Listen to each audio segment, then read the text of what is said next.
our regular meeting. Before we start our regular meeting, on the agenda, we've got Alyssa Tibbetts here to provide us with a Tiff policy presentation and or update. So Alyssa, I'm going to turn this over to you. Sure, thank you. Good evening. I thought I would just give a really brief overview of the draft policy that's been presented and discussed, and I might defer to Daryl as well, because this was really a joint effort. So I certainly don't want to take all the credit, but also want to make sure he's had an opportunity to weigh in. And I know that there are a couple of things that have been presented to you for consideration, one of which is a TIF policy. Another is a form credit enhancement agreement, as well as an application for a credit enhancement agreement. And I say that because the TIF policy deals really in large part with the credit enhancement agreement options for which is eligible use of TIF revenues for projects, and that's really a large focus of the policy. And so we might want to talk about the credit enhancement agreements in connection with that. But I'll do just a brief outline of sort of the highlights of the policy guidelines, and then maybe we can pause there for questions, and I can give Daryl a chance to add any comments that I've missed. So the draft that was put together, it's got some edits, but really it's in large part based on some policies that we've put together for other communities that we think was sort of a good starting point, with some additional revisions that are really specific to your development program, in particular references to the development program, because of course what you've put together as the TIF district and the development program, which is the governing document of the TIF district, is really what guides essentially everything you do with the TIF district going forward. And so the policy we want to ensure is consistent with the development program and the intent of the district and the authorized use of project costs for the district. So you'll see that there are several references there to the development program, because that authorizes the use of TIF revenues for certain eligible project costs, including credit enhancement agreements. So that's one of sort of the major elements of the policy to ensure consistency with the development program. The other is to ensure consistency with your comp plan and your downtown plan, your economic action plan, and your zoning ordinances. So any uses that are occurring there, your development program is intended to be consistent with those. And then the use of funds should also be consistent with your development goals as identified there. One of the really key things here with respect to the use of TIF revenues for credit enhancement agreements that we like to call out is that this is not creating sort of an entitlement or a right to anybody to receive a credit enhancement agreement. This is ultimately a policy that's giving you as the board the discretion to offer a credit enhancement agreement, and ideally setting up some parameters for what you would be considering if somebody was interested in receiving some TIF revenue funding support for a particular project. So that's really what's outlined on page 2 in section 2 of the basic provisions, are ultimately what the considerations would be when somebody comes forward with a project for that they believe would be eligible for TIF funding for contributions from the town. So those bullet points would be your guiding source in considering requests of this nature. And just generally, the thought process there is that if you didn't offer TIF assistance in the form of a credit enhancement agreement, that the project might not occur, that there are employment opportunities, that there's a substantial tax base improvement, that it diversifies the economy of the town, demonstrates a public benefit, and is consistent with zoning and your comprehensive plan and your downtown plan. And all of that really is fundamental to the TIF statute. It's very similar to the types of criteria that we put forward in the development program. So there's not a lot new here, but it really calls it out so that anybody who's coming forward and saying, I'm interested in receiving assistance through TIF revenue understands what the considerations are. And there are some more specific requirements. This is the place where we can get more specific in terms of what you want to actually require. One of which here, as proposed, is the expansion of the tax base by a minimum of 300,000. That's that's a criteria that we would be setting by policy. That's not something that's in the statute. That's not something that's in your development program. So this is the policy, or the intention of the policy here is to get a bit more specific about some of those criteria that are already found as sort of the foundational elements of your development program. And then the mandatory guidelines that follow here in section 3 that further add to the considerations of who might be eligible for, or what project might be eligible for a TIF district in terms of when a project, the town's participation would be needed to undertake the project. So this really sort of expands upon that requirement that a project wouldn't occur without TIF assistance, and then demonstrations that would have to be made by the project in terms of economic advantages to the town of the project, or infrastructure, or lack of other funding sources. So additional criteria for you to review when considering these. And then generally speaking, there are some standard operating procedures in terms of the application process and how these would be received and reviewed, which is important in terms of consistency to make sure that you've got a process for people to come forward and request these, also for you as a board to consider them. And that of course goes beyond the application forms, but the actual considerations and criteria that you're reviewing. And then lastly, there are provisions for the annual expenditure of TIF revenues for municipal projects.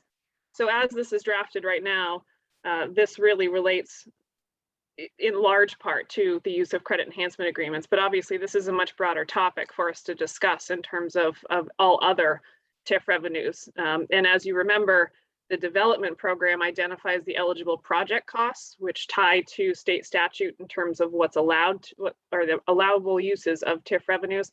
So we've already identified the categories. This then drills down further on that as to what annual appropriations of TIF revenues you would actually make from year to year. So one of those could be credit enhancement agreements, and then the additional project costs are the other areas that you might identify in this policy in terms of annual TIF revenue uses and expenditures. So that's a high-level overview of the policy. I'll pause there and let Daryl weigh in if I've missed anything on the policy, and then I'll happy to entertain questions on that piece, and we can talk more about the other elements. Great, thank you, Alyssa. Yeah, you covered it very well. The credit enhancement agreement sometimes seems like that's the major portion of a TIF, but it's actually a lesser portion of all of the TIF activities in the development program. And so when we're looking at the annual expenditure of the TIF revenue for municipal projects in the draft of the policy guidelines, every year that budget would be set drawing from the development program and what are the wishes of the town, the select board, of which projects or programs they want to undertake. And then we would have a separate cost account. And I've talked with Rebecca about this, and I've set those up before. So that's how that would come about, where the TIF budget is put together. And we may have a line item to allow for credit enhancements in there in the development of that budget. But it's worked very well for the other TIFs I've been involved with. So I'm pleased with where we are with things right now. And I don't have anything else to add. Thanks.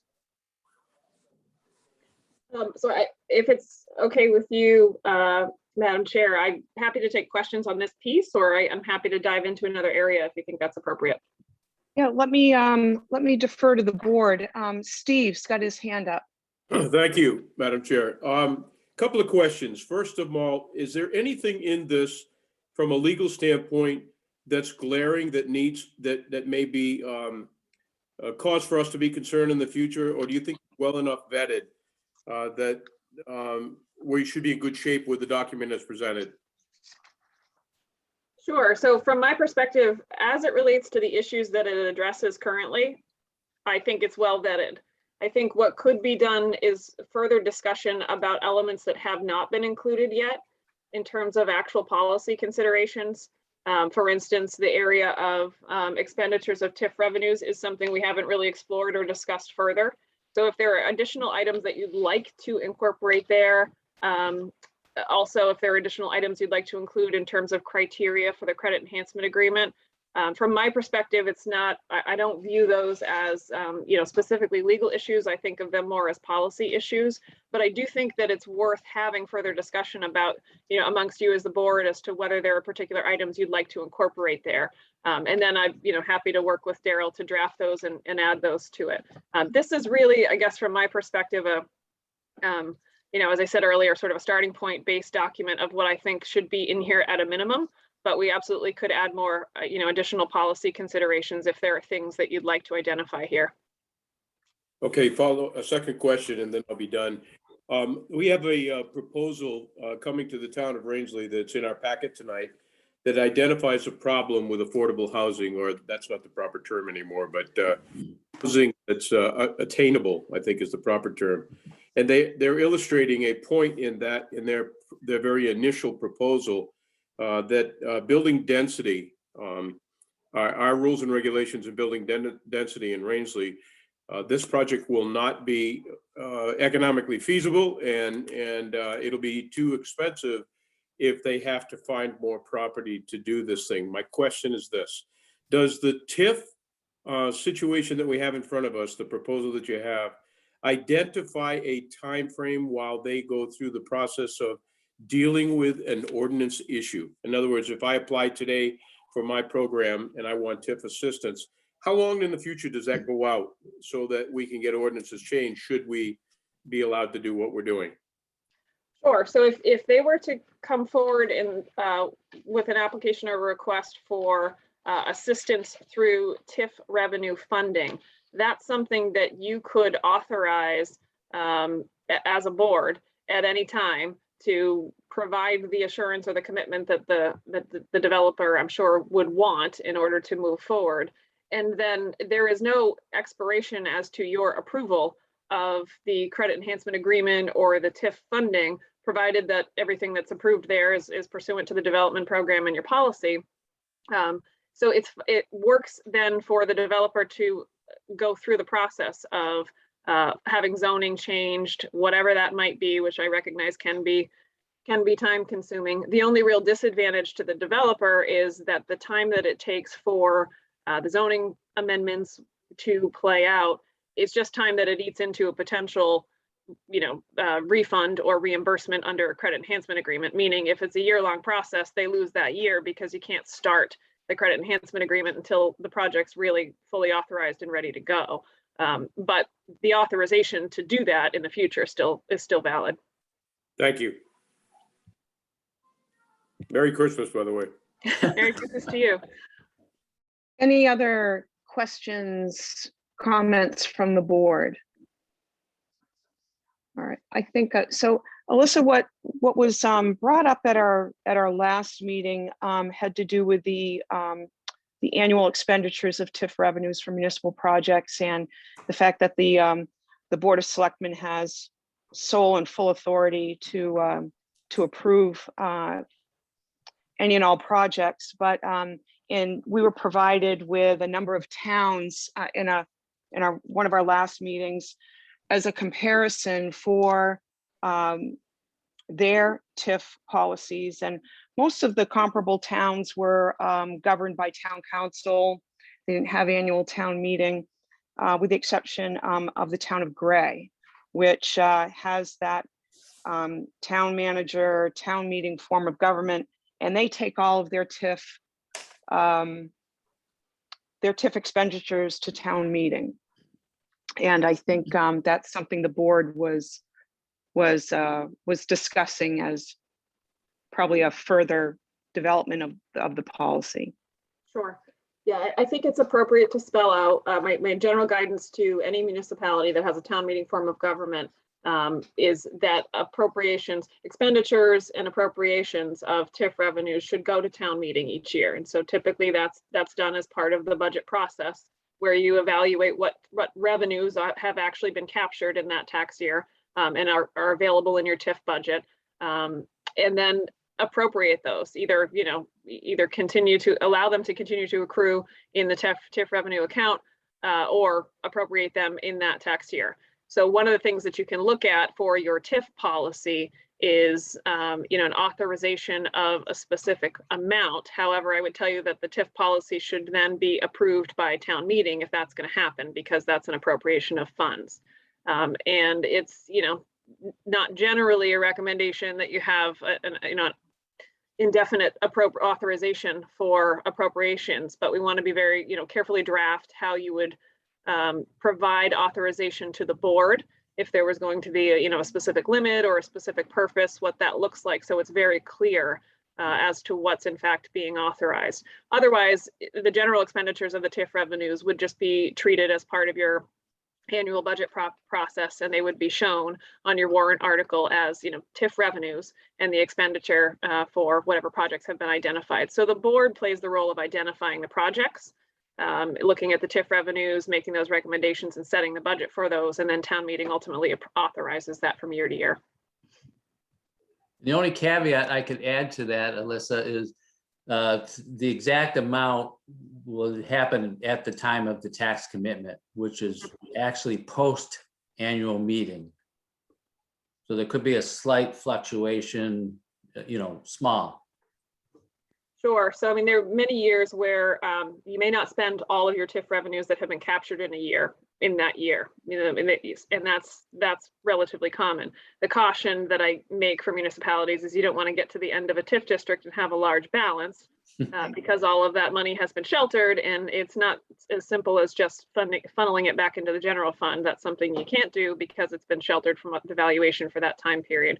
So you want to stay on top of it, although you don't have to spend the entire captured amount each year. So this is just in terms of expenditures, though. This is not in terms of the approved amount. Correct. Okay, thank you. And Steve, one of the things that we would be doing is carving out the priority projects and line items in that cost account budget, which would have certain amount for infrastructure and may specifically say we need X number of dollars for a revolving loan fund, or we need village facade improvements. So there's a number of things that we could actually put in the actual budget itself for line items. Good, thank you. Anything else from the board before I defer to any public questions or comments? Nothing. Anyone from the public have any questions? Okay. All right. Alyssa, if you have anything further, please proceed. I'm just looking at my notes here to see if there's anything else I wanted to cover while we were. I think the only other thing the only two highlights I wanted to just discuss with you or just raise for further discussion were those two, whether you wanted to expand on this policy for purposes of credit enhancement agreement criteria. I did, now that I say that, I did want to note one other thing. One of the things Daryl and I looked at together was a credit enhancement agreement application. So that would work in conjunction with this policy. That's a fairly basic form as it stands right now, and I think that works. I don't think it needs to be significantly more detailed than what's been proposed, but ultimately that's a key step, initial step in the process here is to understand what's being asked. And so I think having a format to allow anybody, a developer or otherwise of a project to come forward and say, this is what I want to ask, and also having a time frame for that. Meaning, do you want to have that by March of a tax year, or, do you care to sort of take those on a rolling basis? And maybe it doesn't matter to you, but I think those types of details in terms of the application process are things to discuss further, so that if there are critical components like a deadline or an application, that we would reflect those in the policy as well. And so, those are things we've kicked around, but ultimately would be up to the board to decide. And I just want to put those forward for further discussion. Well said, Alyssa. And some of those, in my experiences with credit enhancement agreements, it sort of is rolling, but then sometimes that changes based on all of a sudden a priority opportunity or a project comes along, and you build in some flexibility with that. And then that process is spelled out somewhat in the actual policy guidelines, where there's an intake that's done, they submit the application, it's discussed with the town manager, and then that's brought to the select board in executive session, and then we go from there. So I think that's spot on what Alyssa just said, and this makes perfect sense. Steve? I hate to be the fly in the ointment, but I don't foresee an onslaught of these applications, but doesn't it make more sense?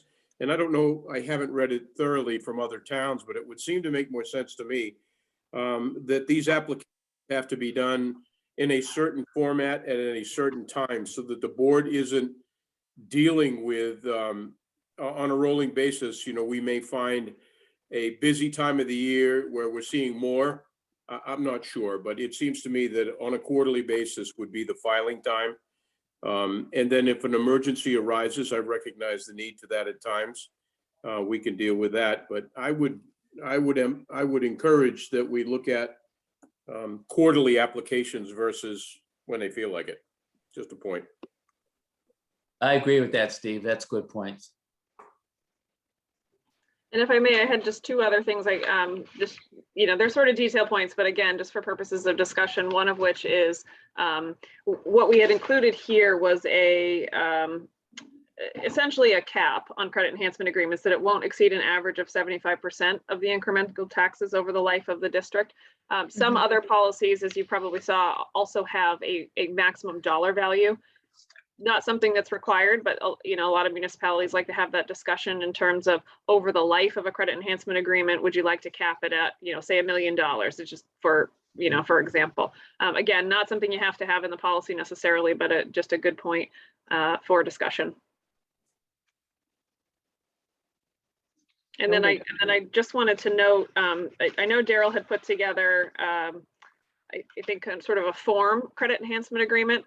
Which I think is great, but I think I said to Daryl, I really didn't even want to redline that because my view on that is they change. They are really, a lot of them are based on the same general template, but I am hesitant to have a developer look at one of those and to think that that's necessarily what would be presented by the town. So ideally, we would use that as the standard format. And the town would present a credit enhancement agreement to any developer as an initial draft to ensure that it has the provisions that benefit the town. And then ultimately a developer can come back with any, suggested or requested revisions. But they are, even though they're largely the same, they are not one size fits all. And so I want to make sure that that gets handled, on a project by project basis to make sure that that's, it's tailored to the particular arrangement and agreement that you're entering into.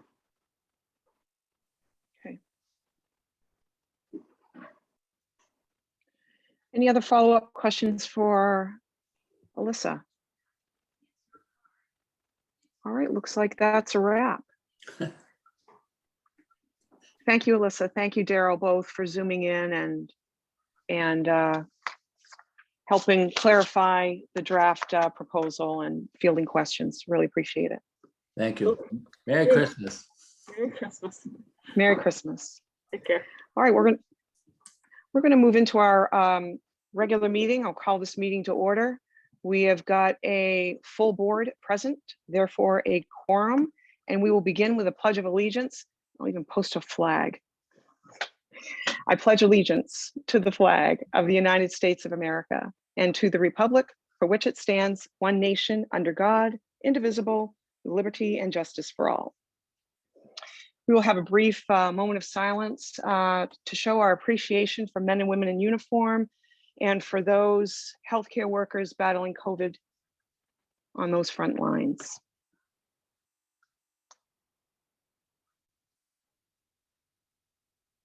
Thank you. Number 2 is our conflict of interest disclosure. If any board member, as we approach a subject, if they feel they have a conflict of interest, I would ask that they please announce it to the board and request to refrain from discussion and vote. Joe, do we have any other adjustments to the agenda other than Deanna Doyle, who will make a Maine PERS presentation? No adjustments, Madam Chair. Okay, all right. Well, I will welcome Deanna to our meeting. Thank you for zooming in. And I'm going to turn everything over to you. Okay. All right. So good evening, everybody. My name is Deanna Doyle. I'm the plan administrator for participating local districts at the Maine Public Employees Retirement System. So I'm just going to give a little bit of overview of the types of retirement plans that we offer to our public sector employees in the state of Maine and how they work. And then talk a little bit about the different plan choices that are available to the town for its employees, and the costs for those different plans. And then we'll talk a little bit about the process for the town joining, and answer any questions that you have, hopefully. So our plans are what we call defined benefit plans. And so the amount of benefit that an employee would get at the point of retirement is based on a set formula. So it has less of a market risk for the employee, because the formula is based on the years of credit, service credit they accumulate while they're participating in Maine PERS. It is based on the average of their 3 highest years of earnings while they participate with the retirement system, and in some cases based on their age, the age that they are when they retire.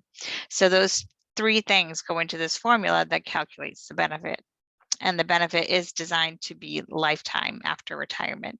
So as long as they live, they will get a certain amount of benefit from us.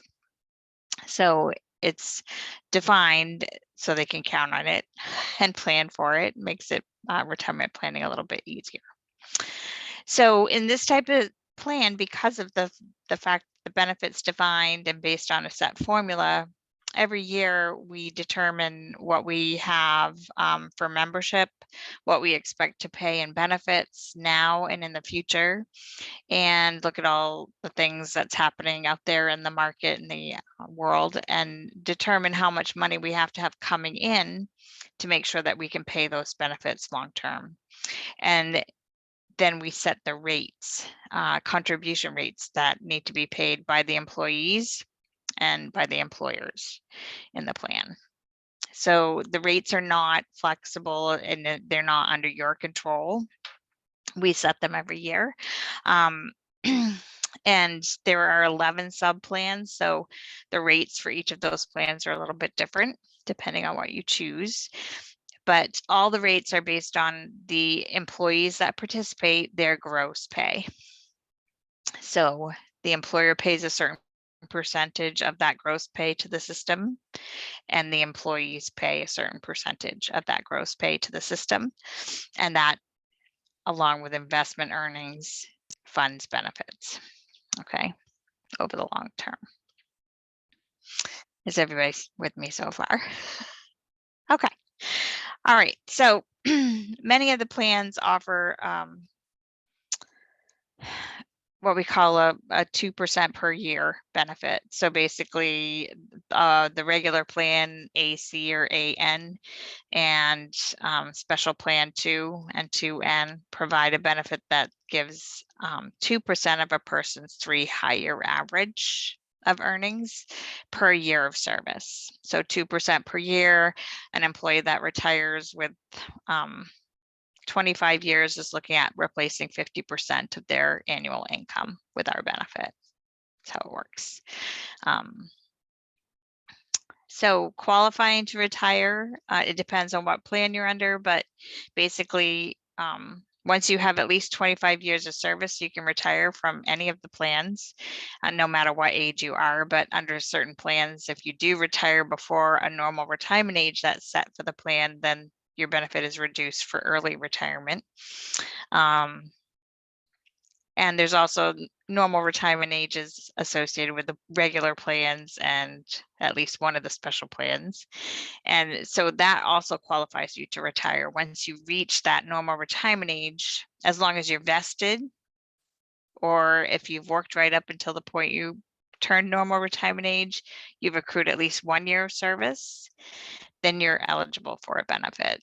So it's either or, 25 years or more, or normal retirement age, and that's how people qualify to start receiving their benefits from the system. Okay. Any questions so far? That's pretty much the basics. All right. So we have around 309 active participating local districts in the state right now. So it also means that your employees have the ability to move from the town of Rangeley to another employer and essentially keep the same plan. It also allows, if you join the town of Rangeley, to recruit from other entities that have our plan without impacting retirement benefits for somebody. So that can be helpful. I know a lot of entities right now are concerned with recruitment and retention. And so it is a tool, not the only tool, but it is a tool for helping with that. Okay, so we have around 45,000 folks receiving benefits from the participating local district plan, and around 35,000 active members at the moment or so. So this is also one of the best funded of these types of plans in the country. So we went to a cost sharing structure with this plan a few years ago, and we did that to make it so that the plan stayed affordable for the employers participating in it. And so employees and employers, their rates both fluctuate every year a little bit, or they can, but the aim is to keep those rates fairly stable and also to keep them within a certain range. So for each of the 11 plans you have to choose from, there's a maximum contribution rate that an employer can pay. There's a maximum contribution rate an employee can pay. And there is a floor, which means it's not going to go below 6.5% for anybody, as in some of the plans. So those cap limits make it so that you can budget, or at least have some idea that your budget isn't going to go sky high from one year to the next. And if you looked at the rate sheet I provided you with, you can see that the rates over the last 3 years have been stable, and actually over the last 6, they've been really fairly stable.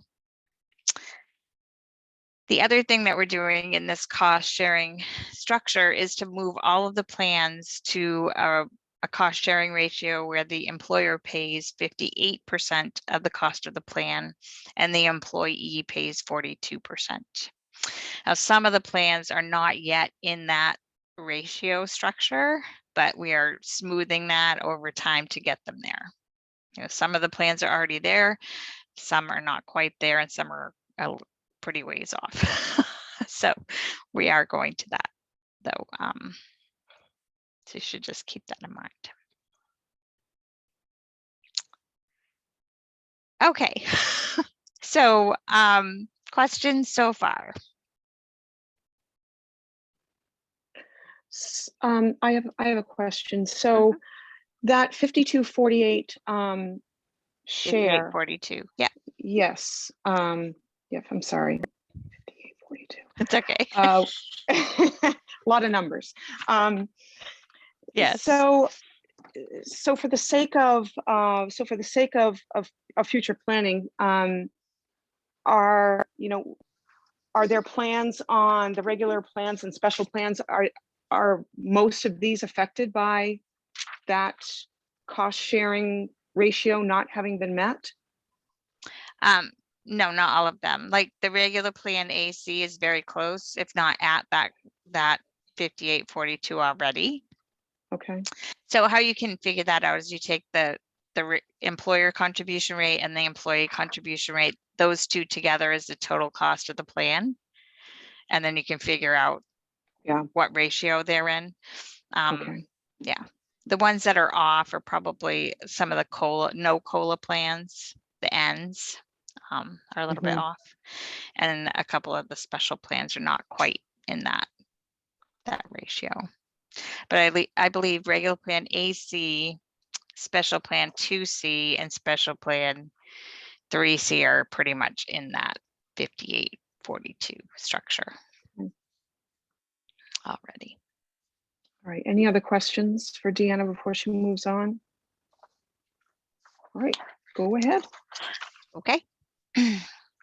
So then a couple other benefits that go along with our plan. We do have pre-retirement death benefits. So it means if a person is contributing to our plan, has funds with us, and they pass away before they get to retire, we are going to offer benefits to their beneficiaries. And they have up to 3 choices of benefits to choose from. And the beneficiary gets to choose which of those they want. And so there are benefits that get paid out if somebody passes away prior to retirement. There's also a disability retirement income plan that comes along with this. So if you have an employee that develops any condition that makes them permanently unable to perform the essential functions of their job, or a job of similar pay or stature you're willing to offer them, then they may qualify for this disability retirement income. So it's very similar to Social Security disability income. It's not long-term disability insurance. It is a disability retirement income program. So that comes with the plan. It's not something you have to pay extra for. And we do have a group life insurance program, and I apologize, my dogs are barking if you can hear them in the background. So the group life insurance program is a separate program that you can also pick up if you want to, but you don't have to. But that is available to you if you want. There is a cost to that. If you want to cover some of the premiums, obviously there would be a cost to the town to pick that up. And there is a cost to the town. If somebody qualifies to bring their group life insurance through us into retirement, then the town has to pay that premium going forward while they're retired. So it's just something to keep in mind. And then we also do have our own deferred compensation defined contribution plan program called Maine Start. And this is where you can pick up a 457 or a 401A type of plan through us. But you can't get those types of plans unless you have our defined benefit, one of our defined benefit plans in place. So that's kind of a nutshell of all the different benefits that you can get through us. Costs, I kind of explained that already. The current rates are in the middle column on that rate sheet I provided you with for employer and employee for the different plans. And the rates on the far right-hand column are going to be the rates this coming fiscal year. Right. So you can kind of see where those things are going to be at. If you were trying to figure out how much it was going to cost, you'd take your gross earnings of all the people you would want to cover and multiply it by that rate, and that gives you an idea of the annual cost to the town. Now, you don't have to cover all of your employees with the same plan. You can cover your general government employees with a regular plan, and you can cover your public safety employees with a special plan if you'd like. You can pick a plan for some that doesn't have the cost of living provision, and pick a plan for others that does. It's all up to you. You can define who's covered by job classification and or employment status. So by that, I mean, you can say, we only want to cover our full-time police officers. Okay, so if that's all you want to cover, you could say that. Or you could say, we only want to cover employees that work at least 30 hours a week, 52 weeks a year. Those are the kinds of ways that you can define who you want to cover and with what plan. Okay. Any questions so far? All right, so we can also make plan changes. So if you join now and you want to pick a plan that is more affordable, and a year down the road you say it's going well, we want to upgrade our plan, you can take an action to upgrade your plan to a better plan. You can also pick a great plan and then decide it's too costly. And so later on you can downgrade your plan, but if you downgrade your plan, it's only for new hires from that point forward. And you have to keep all the existing people participating in the plan they're already in. Okay.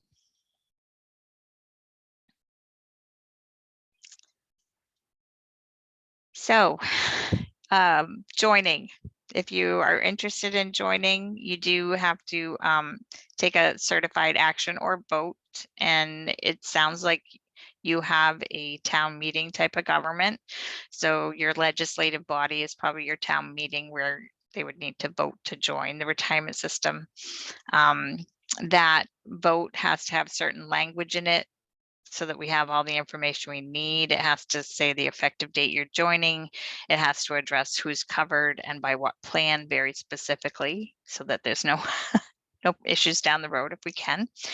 And it has to clarify who has the authority to sign the agreement between Maine PERS and the town going forward. And then it will address whether or not you're going to allow people to buy credit for their service with the town before you join. So those are the different aspects that have to be in that vote. And I can help you with all that one if we ever get down to that point. Okay. So now I'm going to open it up for questions. You all got a member handbook, which gives a general overview of all the benefits, makes great bedtime reading, or that kind of thing.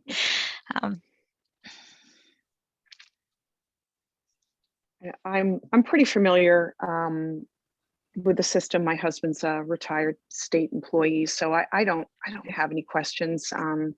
But any board members have any questions? Steve has his hand up. When Cindy, thank you, Madam Chair, thank you. Listen, when we were talking with the union, it was illustrated to us that probably we would have to have a number of informative meetings for our current employees so they understood what they were getting into and if they wanted to get into that. Would you be willing to come in to our town hall and meet with groups of employees so that they had a better understanding?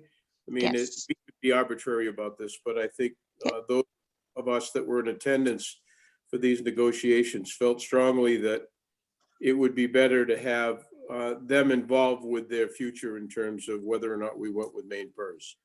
Yes, absolutely. And we highly recommend that you do that regardless. So we would want to have information sessions for employees. It's helpful though, when we get to that point, if we have an idea of what plans you want to go with and who you're going to cover, so that we can speak, in real terms to those employees about what they can expect and what they would get for benefits from the plan. But yes, we absolutely would want to do that because the town of Rangeley has Social Security coverage under a Section 218 agreement. It makes Social Security your primary plan. And so it means Maine PERS is optional for your employees. So employees that choose to join will participate in both Maine PERS and Social Security, and the town will participate in both of those plans as well. So you would be putting us on top of Social Security in addition to Social Security. And that's very different than state employees have and public school teachers have, and even I have. Okay, but it's costly when you're participating, but when you retire, you have a great, you're set up pretty well, because Social Security will replace around 40% of your income, and we can replace 50% or more. So people who participate in both their whole life end up with a really stable retirement income.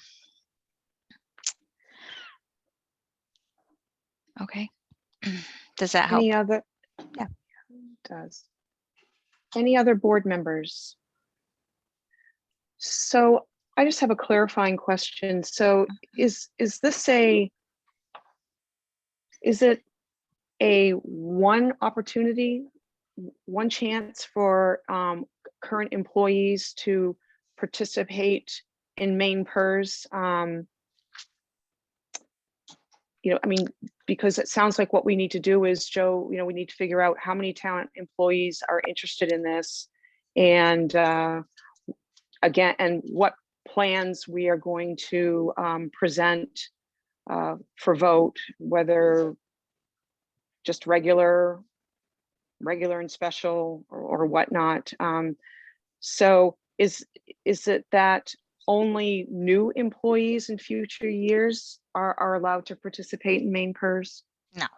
No. So, no, all your employees that are in eligible positions, the date that you join, will have the opportunity to elect to participate with us or not. They will make a one-time election to join or not. That's permanent, unless the town also adopts a brand new provision. And that brand new provision allows a limited period open enrollment.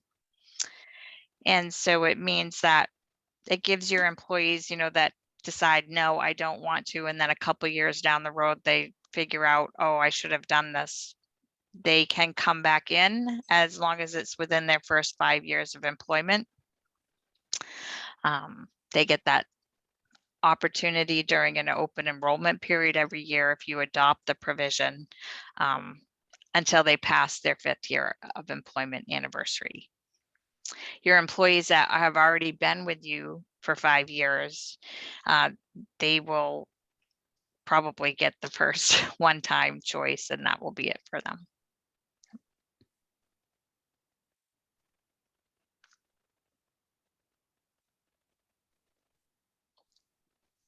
So it is an important decision. It's why we do those information meetings. It's why our staff are available to answer questions before somebody makes their decision, because it is important that they understand it's not the right plan for everyone.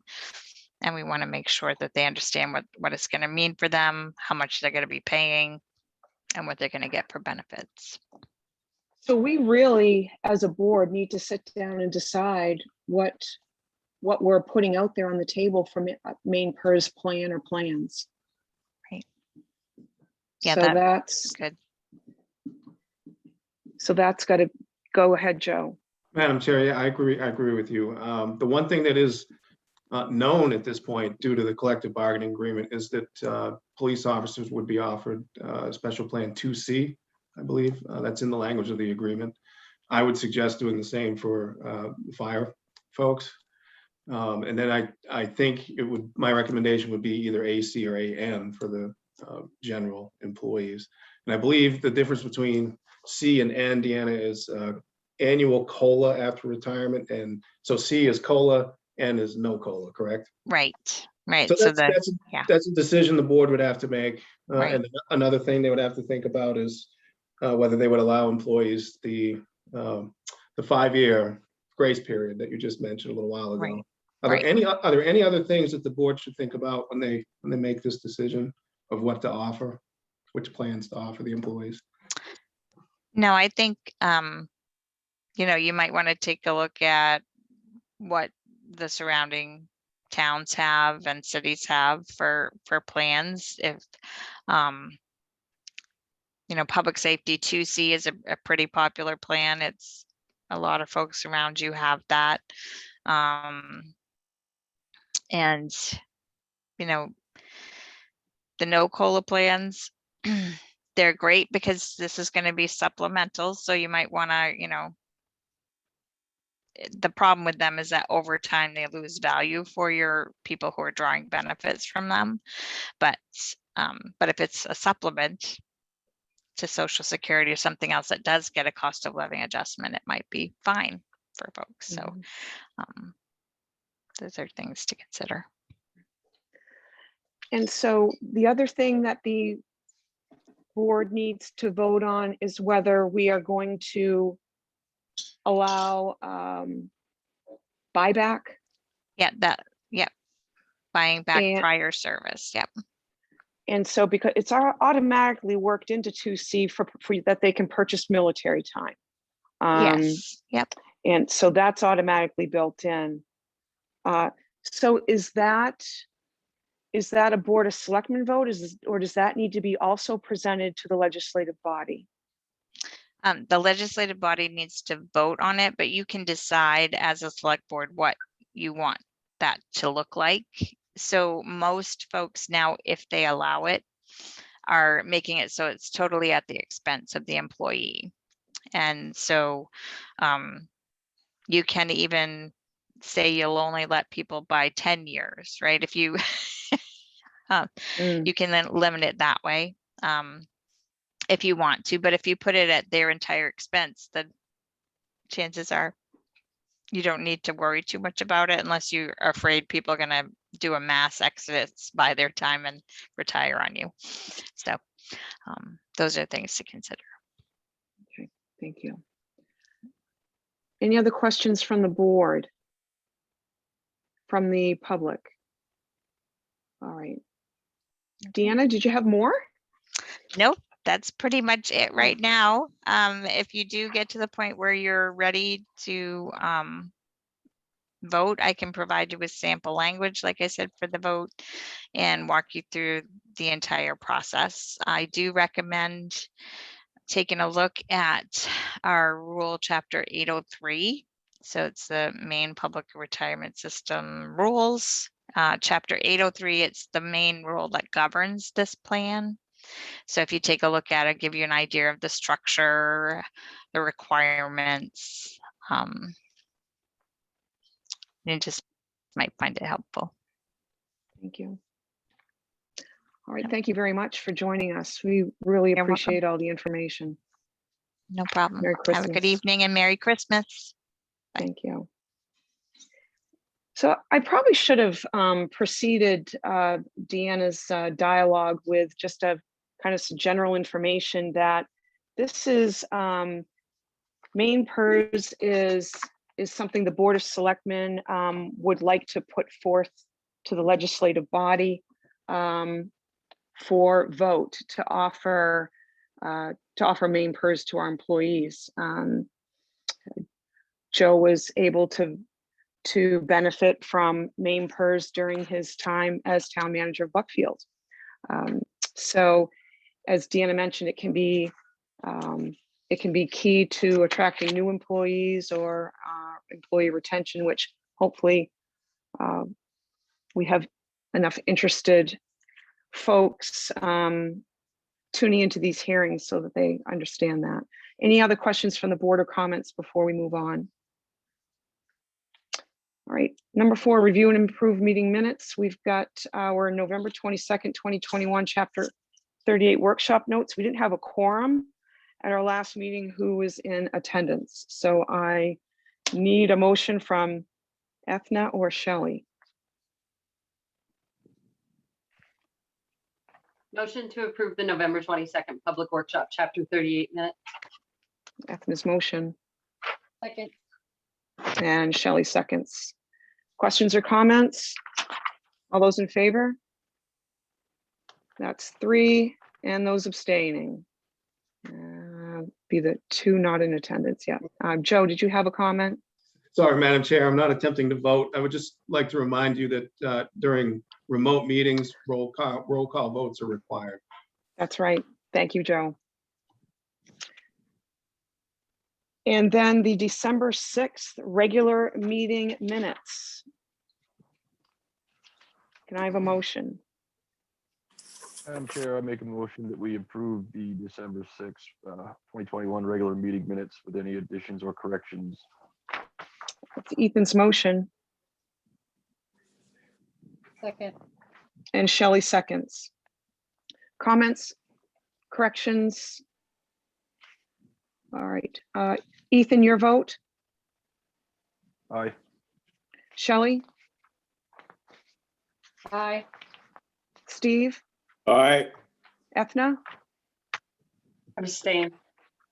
Ethna's abstaining, and I vote in the approval. So that's 4, 1 abstention. Any public present to speak on a non-agenda item? No. Moving on to boards and committees, we do have November 9th Sewer Commission regular meeting minutes in our packets for information. Then move on to consent items in section 7, where we have a full board and so can discuss and vote on our RFP for legal services. Just get myself organized here. We can do this any which way the board prefers. We can go item by item down our score sheets. We can entertain a motion. What is your pleasure? Madam Chair, if it pleases the board, I'd make a motion. Would you prefer to go that way? It's really up to the board. I make, after the review of everything and looking at my score sheet to the point that I didn't want to look at it anymore, I don't see any reason for us to change our legal representation. So I make a motion that we continue with our current legal representation, Freddie Flaherty, and that's that. Yeah, that's my motion. Steve's motion to approve Freddie Flaherty as the town attorney. Do I have a second? Second. Shelley seconds. Let's just briefly discuss our scores now that we have a motion. I mean, just as a simple overview, I have Freddie Flaherty scoring 1 point over Jensen Baird. So in my scoring, it was 21-20 for Freddie. Bit higher, if you don't mind me going. I was a bit higher, maybe for just a couple of reasons, but I was 4 points higher than that for Freddie Flaherty. So Steve, you had 25. Correct. And your score for Jensen Baird? Hang on. Shelley, do you have a score? 18. 18. I didn't add up my score. I just did the at the difference between the two, and I was right at the exact same thing as you were, Cindy. Off by 1 for each. For opposite. Okay. All right. So Shelley's scoring was for Freddie Flaherty. Ethan. I had Freddie Flaherty at 25 and Jensen and Baird at 29. Okay. And Ethna. I had Freddie Flaherty at 28 and Jensen Baird at 30. Okay. All right. Any further discussion or comments before we go to a vote? Yeah, I'd just like to say my piece. I thought that both firms obviously are extremely qualified. No matter which one you pick, you're going to get a professional legal opinion and legal representation. I thought Jensen and Baird's presentation was clearly better than Freddie Flaherty's. I was disappointed that Attorney Langsdorff didn't leave enough time for Attorney Collins to expound on things she might have wanted to talk about. And also, I took both presentations as one attorney liked being our attorney and one firm wanted to be our attorney. And I thought Jensen and Baird wanted to be our attorney. And yeah, I expected more out of our current counsel. Also, getting a gift package for the first time ever right before a board vote on legal representation, I thought that was in bad taste.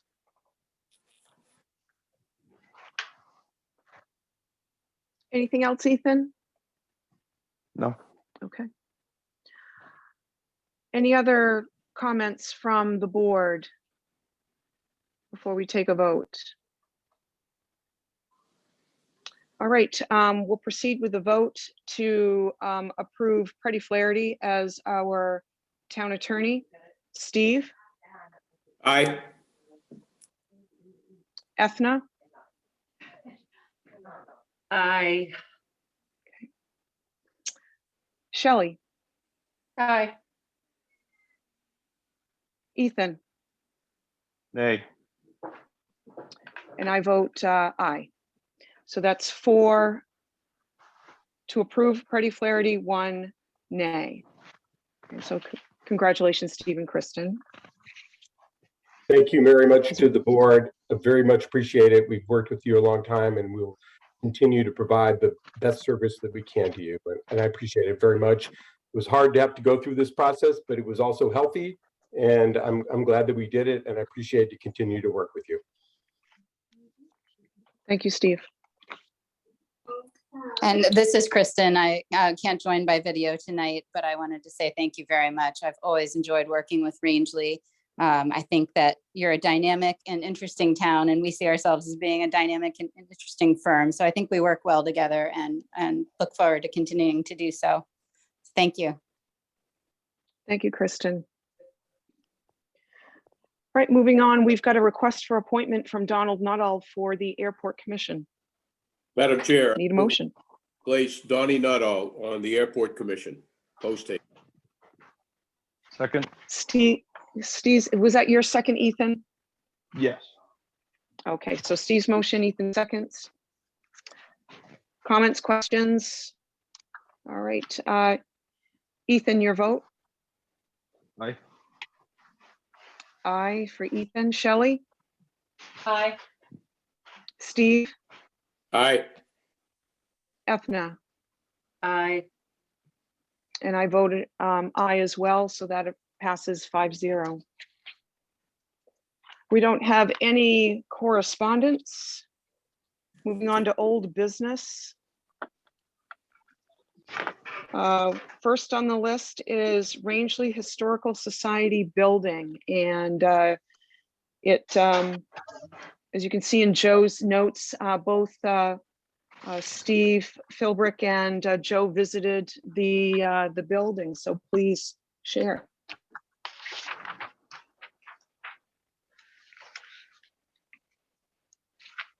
A lot Madam of, Chair, yeah, Madam Chair, Selectman Philbrick and I met with a couple members of the board at the building, took a tour of it. And generally, there were 2 questions that came up in that conversation that I since followed up with Mr. Gordon on, and those are in your packets, but I'll read them so other folks will know. They asked about the responsibilities of the society if they were to vacate, and I spoke actually with Attorney Langsdorff about this. Essentially, it would require, it doesn't require, but it should have a quitclaim deed so that we can track the title of that. And then to expand on that answer, basically, I envision this being a discussion, or I really would like this to be a discussion between the town, the select board and the Historical Society board as to, if there is a transfer, that we have a good discussion before that happens. And then the second option, as you recall, is if they were to stay, would the town help with some funding? And what we discussed that day was, the donation process is available to folks. As far as the condition of the building, it's a museum. There's a lot of artifacts there. It's structurally seems to be okay to me. Again, I'm not an engineer. Structurally seems to be okay, but publicly in the last meeting, it came out that there may be some mold concerns. I couldn't really see that, but it did have a musty, kind of a musty presence, but it's closed up. So I don't know if Selectman Philbrick had anything that he noticed that I didn't, but that was my general report on that visit, Madam Chair. Steve, anything to add? Couple of things. In our visit there, we visited a building that is chock-a-block full of Rangeley memorabilia. I mean, from ceiling to floor, wall to wall. There's very little space left, and their concerns are many. But in terms of this building, keeping some of clothing that has been donated to the museums in good condition is something that they don't feel they could do in that building because of moisture and mold. And if you look at some of the things that we saw in Feltham, you can see the deteriorating. So I think Joe is correct. The musty smell is there, and the building needs some TLC. I stated to Joe, this is strictly a personal feeling, that we have to do everything we can to maintain our history for a lot of reasons. And so my position is that we should try to help them in their endeavors to move forward. I'm not saying that we help them in every way, shape, fashion, and form in terms of finances and support, but we should be there for them. The question will be what they bring forward to us. And I think you'll find in the coming months, years, they will be approaching the town with something. Would you say that that's fair assessment, Joe? I do think so, Madam Chair. Yes, I believe so. My takeaway was a really good communication the other day, and I think Steve's right that they will undoubtedly, hopefully, be involved in asking us for some cooperation with whatever the path forward is as we move forward. But I do believe that they'll be in touch with us. I think Mr. Borgard mentioned earlier that there had been some discussions between other museums. It's not our job to be the promoters necessarily of all the things that are good and wonderful in Rangeley. But one of the things that I think is so wonderful about Rangeley is that we have really four actually, fabulous historical museums that are situated in different spots around. And it gives people an opportunity to go from one to the other if they're so inclined and have some incredible experiences about what yesteryear of Rangeley and it was all about in many different formats, from logging to science to fishing and our outdoor heritage. So it's pretty neat. And I'd hate to see that building go by the wayside because we didn't take care of it. Thank you. Okay, thank you, Steve. All right, so at this point, it's just a matter of, I guess it's their next move. We've visited the location, and I think we probably want to be careful we don't set precedent for, other groups to ask to be rescued as well. I mean that I don't mean that I just think I'm always looking out for the taxpayer dollar. So if we can help them help themselves, that would be ideal. I Yes. mentioned that your exact point was brought up on at least 2 or 3 occasions Thank during you. our discussion with them. I must confess that I was pretty stern about that. If the notion is that this is a bailout proposal, I wasn't part of it. I didn't want to be part of it. But we moved on to some much more softer ground, if you will, relative to the funding stream that is available through them. And on a quiet note out on the sidewalk when we were done, I mentioned talking to Daryl Sterling, to Eugenie Noyes, who's their president. And I think the grant stream that's out there right now, and we're seeing it, they could probably have some benefit to that as well too, and they should be looking into it. So your point is well taken. Thank you for being proactive with that, Steve.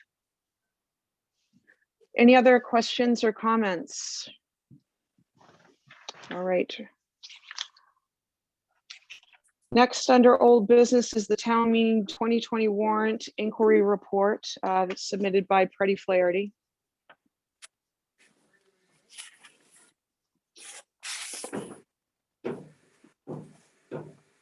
I thought it missed some points. I also thought it was the Board of Selectmen that had requested it, not the town manager.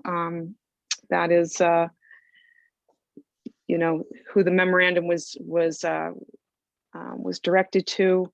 I think we we have 2 members present that were on the budget committee at the time, and 3 of us that were on the select board at the time. And I think it was a matter of how the heck did this even happen? How did it even get into our numbers, into our budget without a public discussion and vote? And doesn't look like they have an answer for that, or they didn't delve that deep. So that's my initial thought. I don't know if the board has any others.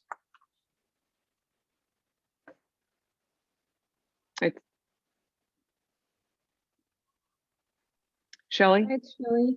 I also agree, because one of the things that was missed is that the actual budget committee agreed to a part-time position, not a full-time, and that's what the difference were for that numbers.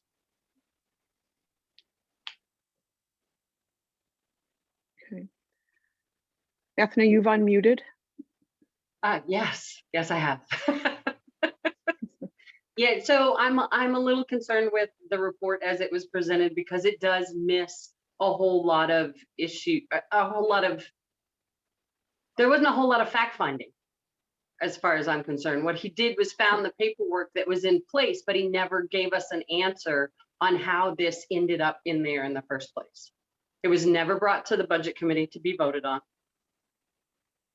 I can see where the number was voted on by the Board of Selectmen, but it appears to have been snuck in there. The numbers appear to have been snuck in there. There is nowhere where he can prove that it was voted on to increase that line by that number to present it in the format that it was presented in his 2 exhibits where he says the number was clearly presented. Yeah. I think it would have been nice for the town attorney to have presented this initial report to us in an executive session to see if there was more we wanted to, if it answered our questions. And it definitely missed the point. I mean, what we, with what we asked them to do, it seems, because we already had, we already had a paper misstep where we could see that so I don't see anything new here, is my opinion. I'm of that same opinion. It's a trail that we could already follow with the missing pieces in the trail. Right. So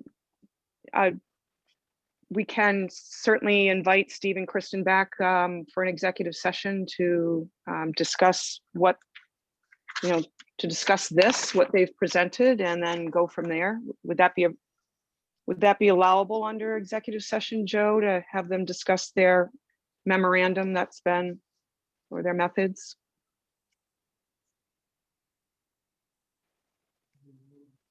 Or Joe, do you feel that should be, handled in open meeting?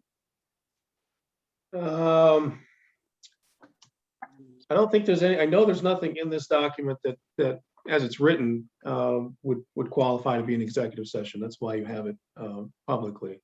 If there are other elements that the board feels that are not public and you'd like to discuss them with council, you certainly can do that. What I see when I read this report, Madam Chair, is that the select board at the time, and I understand what I've heard, but what I see in this report and what I've seen all along is that the select board at the time voted to authorize this to go to the warrant, and then the town meeting voted on it. I know the question is, how did it get there, but it was approved. Well, yeah, and that's the point that's been made all along. But again, it's very alarming that a $15,000 raise can be included in a budget without public discussion.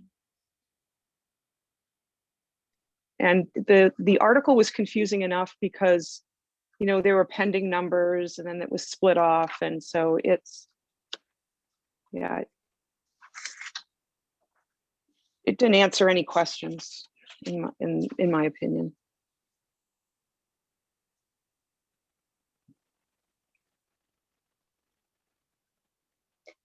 And I also have a question, because at the time, that position was under the select board, correct?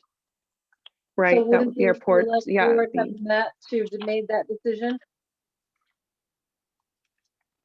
It would have been in the minutes. If the board did oversee the fire chief at that time.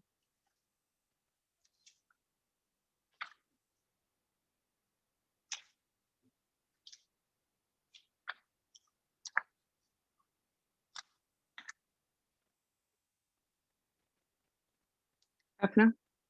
I just want to make Go a ahead. comment to kind of go on record on where I stand on something like this and something happening in this nature. I find it completely unacceptable. And I would like to think that from here forward, we need to make every effort on the part of the Board of Selectmen, the town manager, and the department heads that this does not happen again. There needs to be full disclosure on anyone's raise during the budget process.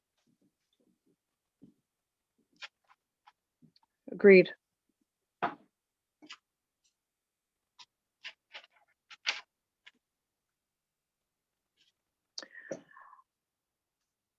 Do you want to meet with, what does the board want to do? Want to meet with Pretty Flaherty about this report? Let it go?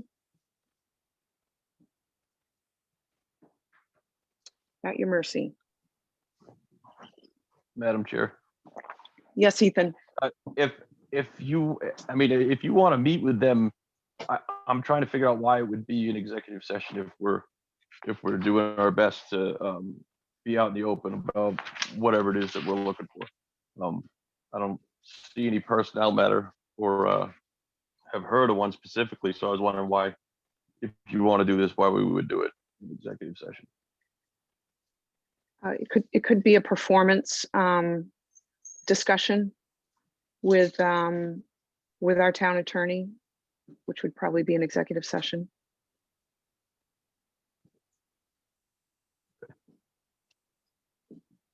Thanks.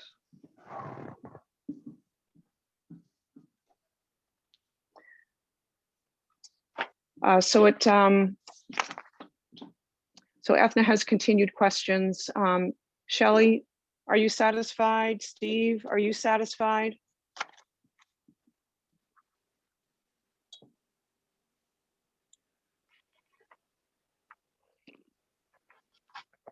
You ask Shelley first, I'll wait. I'm actually just really disappointed that it didn't get presented originally at the beginning of the whole process, because then this wouldn't even be coming up. Right. And if everybody has their idea of what's going on, it should be presented right up front, so there can be use for discussion. And I don't think that going forward, we should be adding anything after a certain point in the process. I'm not following that point you just made. So basically, you know how we do the add-ons at the end, and they're like, well, I've got to get that figure to you. Well, we have a year to do it. Everyone has a year to do their presentation. We shouldn't be allowing things to keep going back and forth, back and forth. Right. And if that has to be where we have discussions at the beginning before the budget process starts, then we should be having those, I guess. Saves on a lot of paper because those packets are big.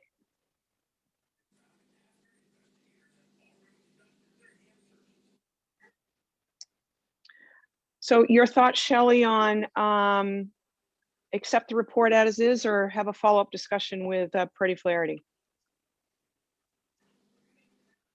I mean, we can have a follow-up with the attorneys, but I'm not sure what it will show unless we're going to basically ask. And I don't know if if the paperwork is, it looks like it's just from what had been already presented. And So I'm not sure if it would show any new light, unless talking to individuals that it affected, changes that situation with the increased number that showed up like at the last minute and was a different increase from what was discussed.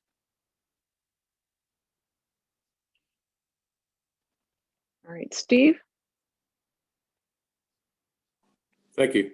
To Apna's point, that it doesn't occur again in the future, couldn't agree more. And it is our due diligence to do everything correctly. Do mistakes get made? They do. Was it malice intent? I doubt it. I know there wasn't. So what do you anticipate getting with more discussions is the salient point for me. Do I like what occurred in the past? No. But on the other hand, are we going to continue to spend money to identify a mistake? That being said, I'm satisfied with the report. Thank you. Ethan, did you have anything further to ask or to add to this? But I agree with Steve. Obviously, we want to do everything right. Do I think we need to dig any further into it? I'm not sure what it's going to do. If the rest of the board wants to, I have no issue with it. I just I don't like the thought of discussions behind closed doors about it. That's all.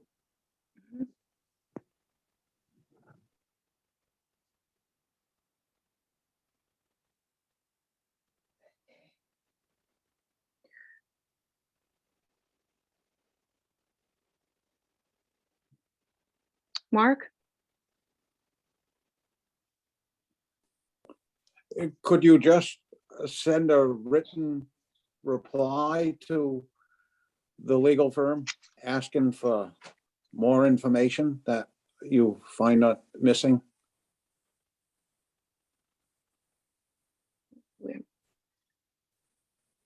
Yeah, we could.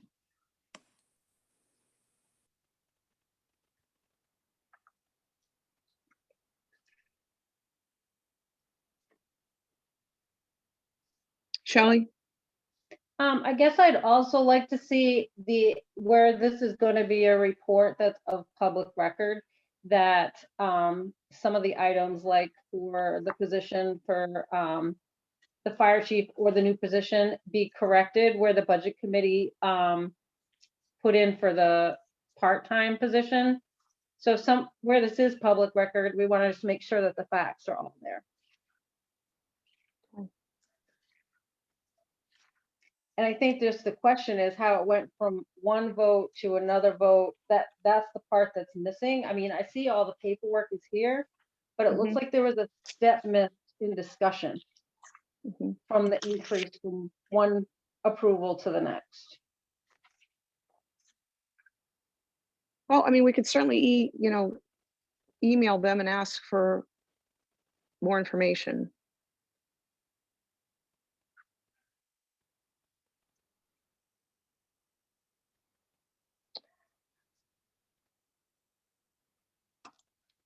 Looks like we have a majority of the selectmen who still have questions.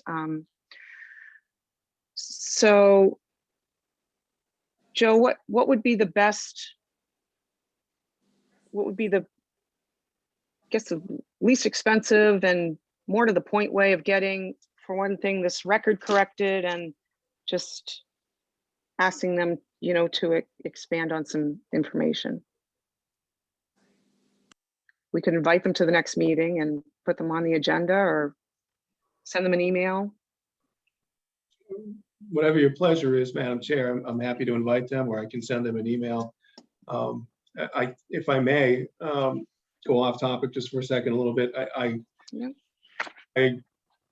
fully respect and appreciate what I think almost every member of the board has said, that you clearly do not want this type of confusion to repeat itself. And to me, And I'm not an elected official, but to me, that's the takeaway here is we do not want this to happen again.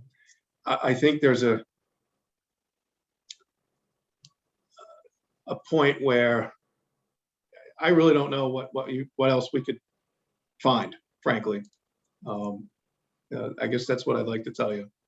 I think that what we have on the table now is enough to say, let's just make sure this doesn't happen again. That's my opinion, but I'm certainly obviously willing to send an email or invite them back if you'd like.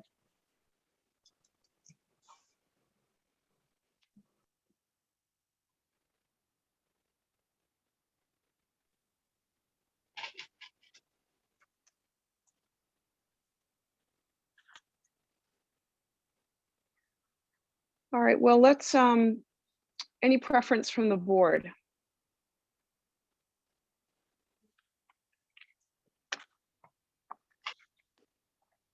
Ethna,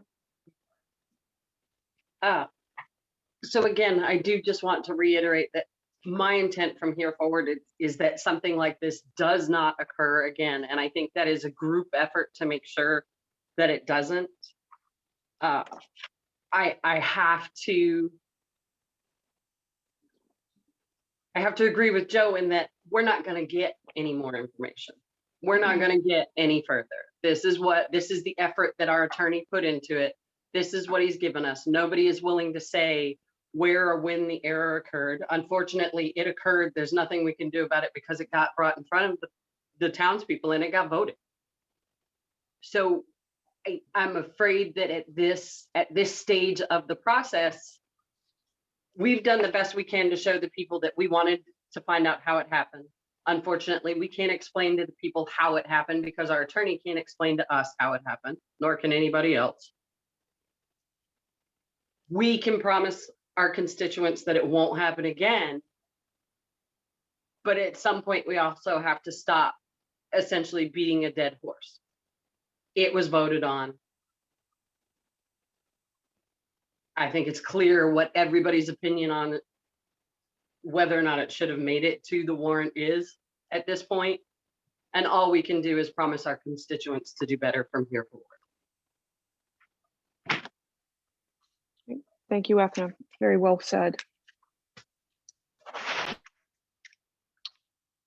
All right, we will, any other comments before we move on? All right, we'll accept the report as presented and have a nice smooth budget process this year. We don't have any written correspondence. I'm sorry, I went backwards. Moving forward. Budget guidance under new business.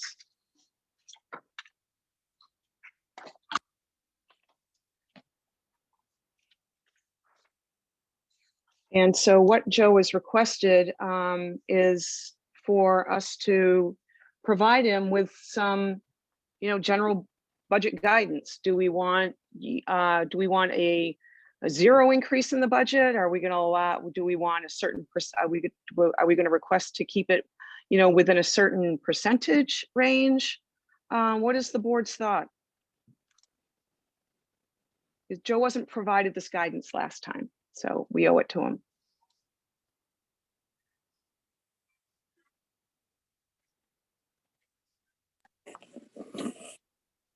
Steve, you're unmuted. I am unmuted. Although we've had a few days to look at this, I would respectfully request that, given the circumstances that we've been dealing with, and how Joe would like us to go forward, would it be permissible to have Joe give us some idea of what his best expectations are so we can work from that? I mean, we can certainly start throwing out some numbers here, but I would personally like to see it a little bit more cohesive, if that makes some sense. Thank you. Sure. Any other comments from the board before I defer back to Joe with a ballpark here?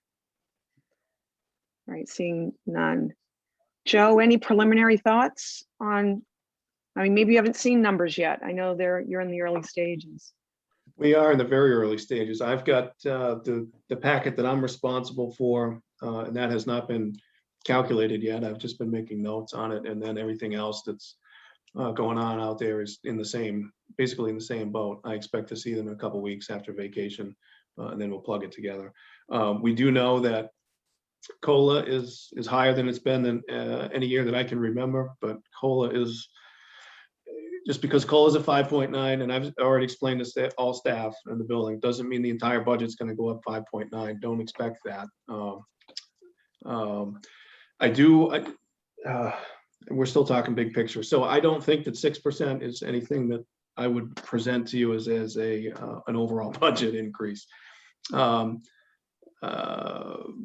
I do expect there will be some increase. I know there are some big ticket items. There's a fire truck that we deferred last year. There's the last page of the personnel policy that's got that wage adjustment item that we've discussed before that I am working on in my office. I don't expect that that's going to be extraordinary, but there are those items. So I don't expect that it's going to be flat, but I also don't expect that it's going to be at 6% overall. I guess that's generally where I'm at. Okay. Very generally, that's where you're at. Right. Yeah, it's early. It really is. Yeah. Anything else at the board, from the board? I think I don't recall ever being presented a budget at 6% in my years as a selectman. So yeah, be wise to keep it well below that, maybe. But also we take into account the cost, increases for insurance and whatnot as well, that we have no control over. Right. And regarding the fire truck, wasn't there a grant that was being worked on? We did apply for of course it escapes me now. There was a grant we applied for. We were unsuccessful. Chief was going to get me a write-up on that. There's recent news actually that we didn't get it. So we did not get that grant, the AFG grant, I think it's called. Mm-hmm. So we're okay. We're going to be looking at other ways to finance that. And that engine 3, I believe it is really towards the end of its lifespan. Now that's a capital purchase. We do have some reserves. So that shouldn't hit hard, but it is one thing off the top of my head that I know we need to look at. So, okay. And also, just tongue in cheek, the recruitment efforts for police. We do have an interview scheduled in a couple of weeks for a police officer, but we may need to step that up. Again, that's not monumental in the scheme of an $8 million budget, but those are items that are on the top of my head that are out there. So. Okay. All right. Thank you. Anything else from the board before we move on? So yeah, I guess it's we'll see what you come back with and go from there. It doesn't seem that the board is coming at you with any hard and fast request to keep a flatline budget. So we'll revisit that. I appreciate that, Madam Chair. And I like to, I always like to see what staff, what department heads are going to present, in good faith to try to figure out, where they're at and what the needs really are. And then I'll have a better sense of where I think we'll end up. So. Okay. All right. Town manager report, moving on to number 11. We've got department head updates from Chief Bacon and from Chief French.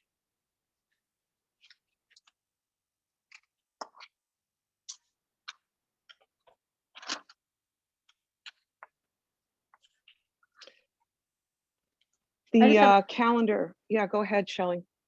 So on the fire department update, is that 14 School Street across the street? Is that the Owsley Housing Complex? It says lockout. That's the address of across the street. I'm not sure the details. It might have been locked out of a vehicle. I'm not sure. In cold weather. Nope, No. I can answer this. Go ahead, Ethna. Me I too. can answer it, sorry. I don't know if it's the police department or the fire department or both. They have keys to the unit, so when any of the elderly are locked out, they call to get let into their apartments. Mhm. Interesting. Okay. Yes, thank you. Thank you, Ethna. You're welcome. All right. And then Joe's got a information sheet in here on road projects. Joe, you want to hit the highlights? Oh, actually, that comes in later. That comes in later. Okay, Sorry about that. no problem. Schedule public workshop for chapter 38. So we postponed the last one because of scheduling issues. So take a look and see what the board's pleasure is for January. We have a meeting on the 3rd.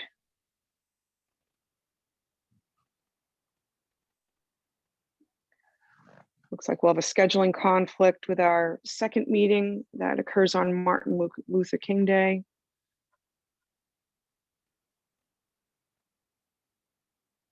We could do chapter 38 on the 10th. Does that work for?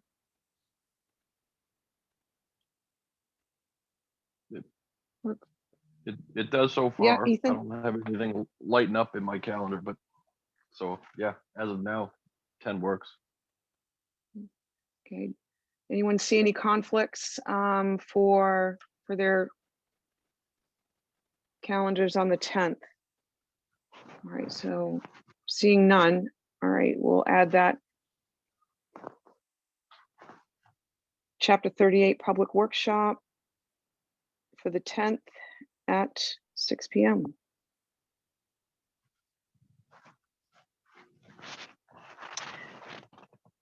And then the selectmen's meeting for the 18th. Did we just want to bump that to a Tuesday? What are your thoughts? I'm sorry, for the 17th. There's a conflict on the 17th. We could move that. We could have it on the 18th, or we could bump it to the 24th. Still gives us a week in between our first meeting in February.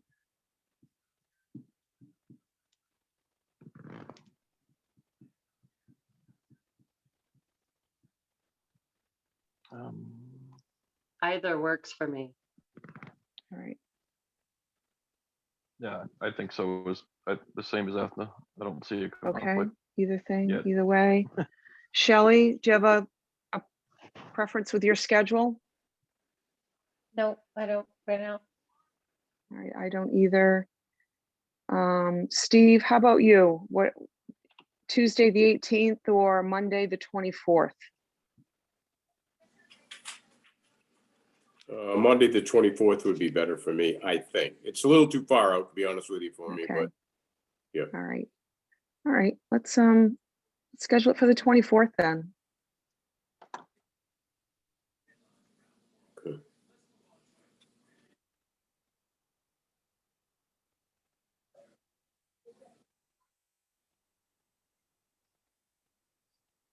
Let me just get this in my phone and save. Okay. All right, that takes care of the calendar. So under other business, the monthly financials were emailed to us and posted on the website. And now we get to the roads project update, and Joe's got a nice summary sheet in here, so I'll turn it over to you, Joe. Thank you, Madam Chair. The balance to date is just under $800,000. I think it's 782, 300 and change.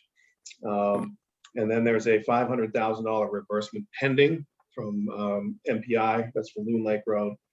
So over the next, and we've applied for that recently. Long story short, in the spring, we have roughly 1.3 million, just a little less than 1.3 million to work with for upcoming roads. So I just wanted to give you an update on where that's at. What's in the tank, so to speak, for funds. Obviously, paving is left on Moon Lake Road. We have not yet fully closed out the sidewalk project, but we're close. So I just wanted to have you have a general sense of what's left in the tank, so to speak, on that. Really appreciate it. Any questions from the board before I go to Mark? Shelley?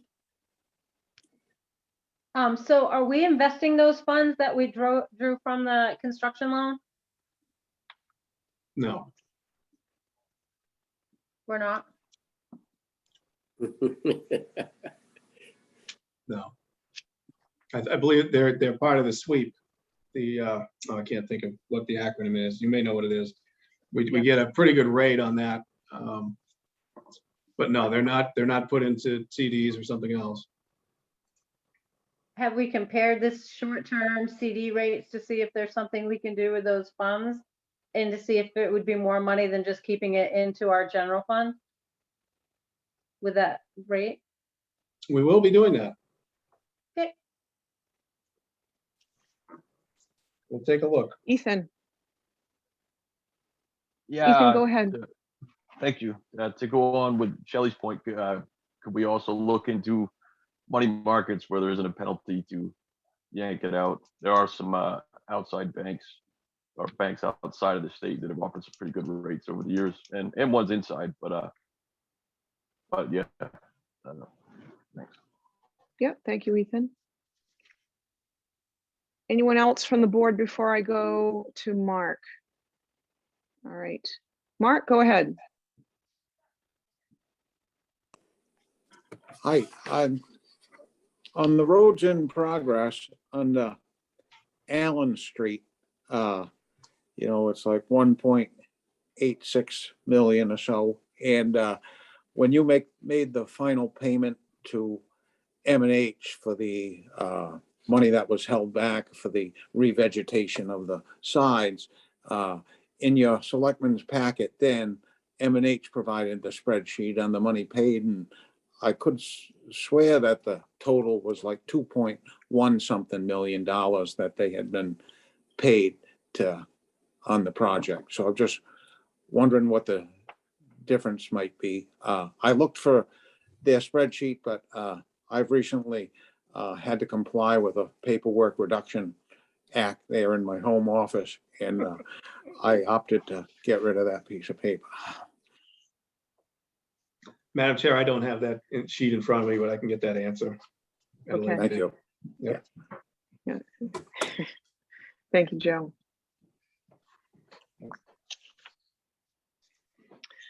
Any other questions or comments before we move on to CMP service at town office? Right, nothing there. So in Joe's board summary or his notes for this Board of Selectmen's meeting, he describes the town office underground electrical service malfunction. So Joe, why don't you go ahead and discuss that? Absolutely, Madam Chair. So I really just wanted the board to be aware of this. There was apparently it was an evening within the last week or so that after everybody had gone for the night, the building, both buildings run off the generator when the power's out. There's a generator out back. They ran off the generator overnight. When everybody came in the next morning, the medics said, we've been on generator power. And then there were some issues when we tried to shut that off. Only parts of the building were running. So long story short, the building was running on one leg.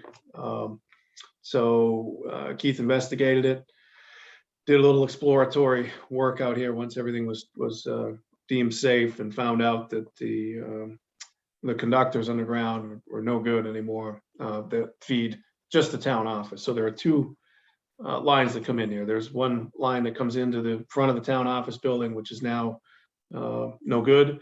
And then there's a line that goes underground that feeds 400 amp service at the back of the building on the outside of your meeting room that feeds the public safety building. So what the electricians did was made it safe so that they could go in the basement and just swap some things over. And basically both buildings, there's plenty of power there to run both buildings. So right now they're just running off that 400 amp service. I just wanted you to be aware of it because there was a standby generator out front there for a day or so, and electricians all over the place. And we haven't seen the invoices for that yet, but when I get a sense of what that looks like, I'll make a determination of whether that needs to be something I call the insurance company about or not. So just wanted you to be aware of it. All right. Any questions for Joe? All right, moving on to the memo from Susan Collins' office regarding the bipartisan infrastructure funds and the $110,000 coming into the Stephen A. Bean Municipal Airport. Joe, anything additional? It's great news.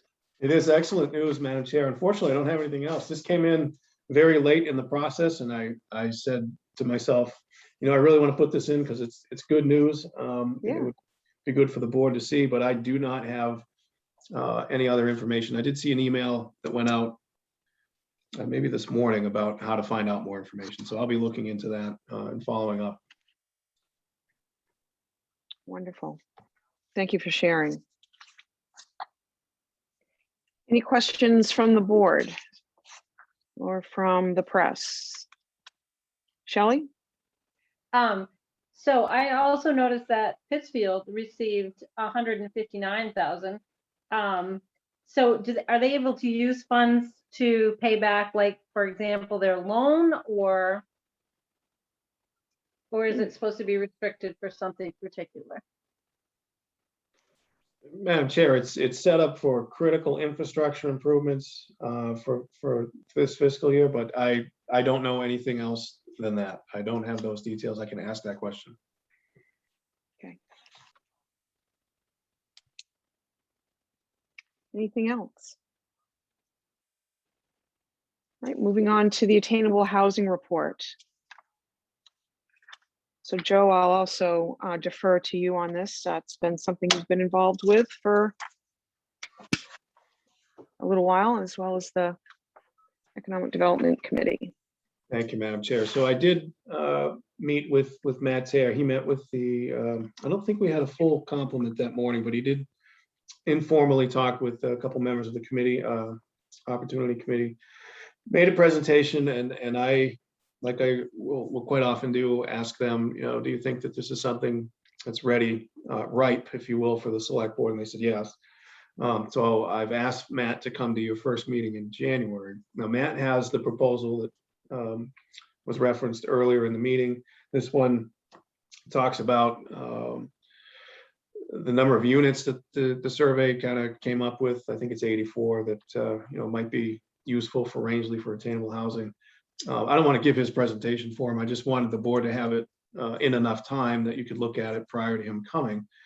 One of the critical points of this, which I'm thankful was already touched on today in this meeting, was that one of these options is essentially plug and play for the location that the developer has an option on Cross Street. And then there are at least two other options that might need zoning adjustments or amendments, and then also the funding. So the zoning and the funding are going to be components of this conversation. And Matt and I have talked about that. Daryl was part of a couple of those conversations. Matt and I have talked about that one-on-one, and I've kind of primed him up for my thoughts on what the conversation might look like. But anyway, to me, it's a chance for us to kind of talk about, the board to talk about the survey, the need for attainable housing. Do we still feel that it is a need? And then how willing are you, as a policy question, to consider putting forward zoning adjustments and or, credit enhancement agreements. You talked about credit enhancement agreements earlier in the evening. So those are a couple things that are embedded in there that I think will be part of the presentation from Matt when he comes. So I just wanted you to have time to think about that. If you have specific questions, I can compile those and get them to Matt ahead of time if you like.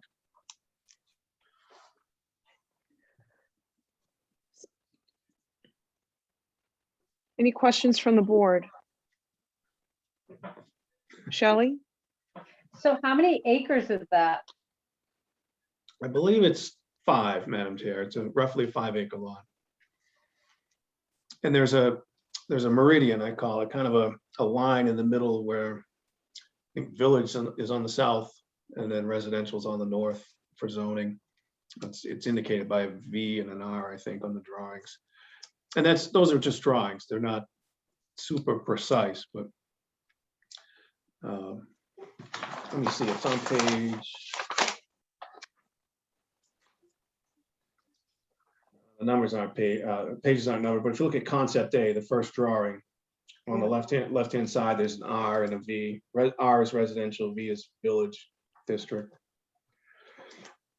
So there's some things there that need to be ironed out in terms of where does that line really fall on the face of the earth. But then philosophically, there's a question in there somewhere about does the board feel that it's appropriate or right to think about those conversations and think about presenting that to the legislative body now or at some point in the future. Meaning zoning amendments if they're necessary. Shelley? Sure. I'm sorry. Oh, sorry. Go ahead. So what about sewer and water? Like, aren't they both cross streets public, correct? How would that affect the sewer department, and how would it affect or would it not affect the water department? I imagine it would affect both entities, Madam Chair, to some degree, certainly. And those are questions that certainly you would want to ask during discussions. I also think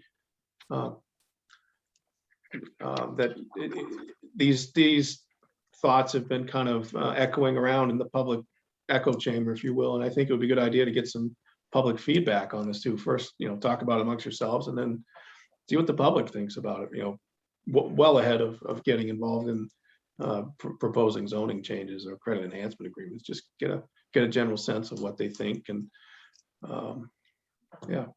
And those are great questions, though. How will it affect the infrastructure? It will in some way, absolutely. I'm thinking of the lagoon. We always keep talking about the second lagoon needed. And I think that loan's paying off, I think this year. This year or the next year, yeah. Soon. Yeah. Or if that would push, having a development like this, if that would push that into a more meeting that before something like this happens. I just don't know what the capacity, there's a lot of other moving things to consider with something like this. Ethan? Well, the things I was gonna say kind of got batted around, and Joe echoed my sentiments at a couple of points. As far as the sewer and water goes, yeah, absolutely, it'll have to be considered, but there's no way that the superintendent of the water department or Keith, the director of public works, won't go over this entirely. They wouldn't present anything to us. Keith wouldn't if he didn't think his system could handle it. So I wouldn't worry too much because we got good department heads that'll tell us what we got to do with that stuff.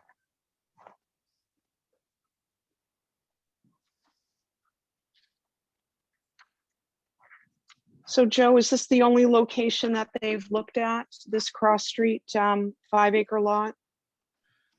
That's an excellent question, Madam Chair. This is one that that Matt's company has an option on. I know that I have mentioned some other locations. that may fit into the overall matrix of housing needs based on what I've picked up over the years in Rangeley. But as far as I know, this is the only one where there's an option. And Matt, I would encourage the board to ask Matt that question, because I have, and I've kind of primed him to be ready for that question. But as far as I know, this is the only one that they're actually somewhat committed to financially. And again, I don't know the details of what their agreement is, but publicly they've said they have an option on it. So, but I do not know if they have options on any other properties. I do know they are aware of other properties that may be available.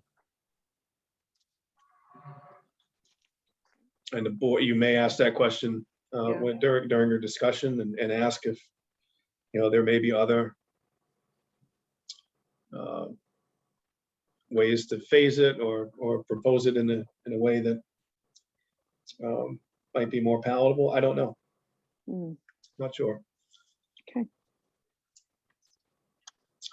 But Matt's very, very open-minded. He's a great person to speak with, and I'm excited for him to come and talk to you about this. He's very passionate. Excellent. Any other questions from the board? So, all right, save it, take a look at it. We'll discuss it in more detail at our January 3rd meeting. Any select board communication? Ethan, anything from you? Okay, Steve? Ethna? Shelley? Have we set a schedule yet for our quarterly meeting to reschedule that? I think Joe has some insight to that. Madam Chair, we have not. I attempted to do that a week or so ago, and in talking with, I think I talked with Linda Jones. No, I talked with Linda Jones about it. We figured that it made sense to kind of wait a little bit and find out if the NTIA report would come in soon, and then the holidays were there. What I will do, which I have not done yet, is kind of send an email out to the assessors in each community and kind of find out, what their pulse is on that. Okay. Anything else, Shelley? Yeah. Merry Christmas, Happy New Year. See you next I year. don't have. I don't have anything. So we'll entertain a motion to adjourn.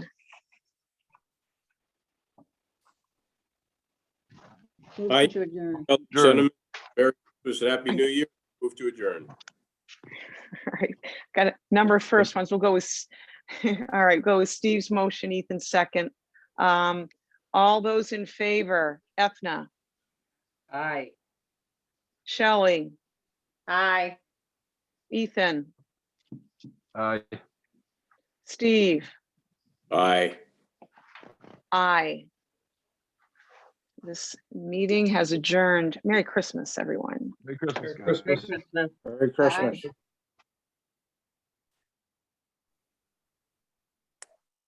I thought the planning board had rules on multi-houses.